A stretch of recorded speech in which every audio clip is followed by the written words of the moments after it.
الحمد لله الذي أنزل على عبده الكتاب ولم يجعل له عوجا قيما لينذر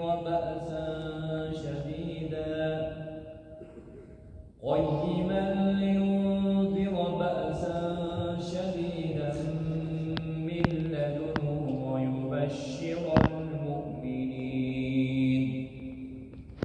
الذين يعملون الصالحات أن لهم أجرا حسنا ماكثين فيه أبدا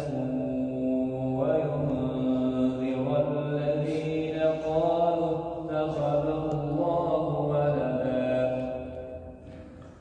ما لهم به من علم ولا لآبائهم كبرت كلمة تخرج من أفواههم إن يقولون إلا كذبا فلعلك باخع نفسك على آثارهم إن لم يؤمنوا بهذا الحديث أسفا إنا جعلنا ما على الأرض زينة لها لنبلوهم أيهم أحسن عملا وإنا لجاعلون ما عليها صعيدا جرزا أفحسبت أن أصحاب الكهف والرقيم كانوا من آياتنا عجبا إذ أوى الفتية إلى الكهف فقالوا ربنا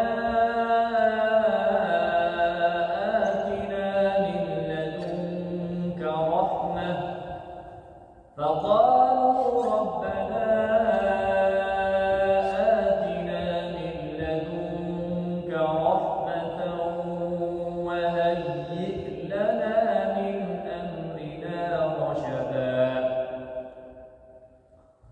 فضربنا على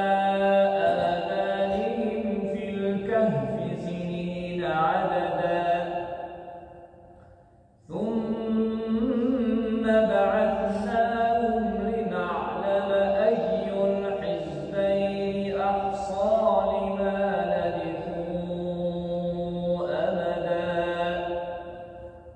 نحن نقص عليك نبأهم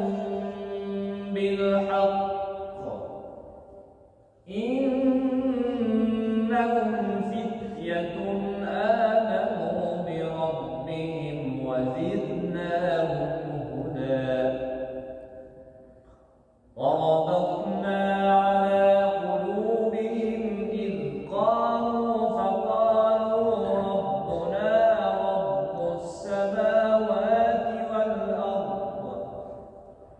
فقالوا ربنا رب السماوات والأرض لن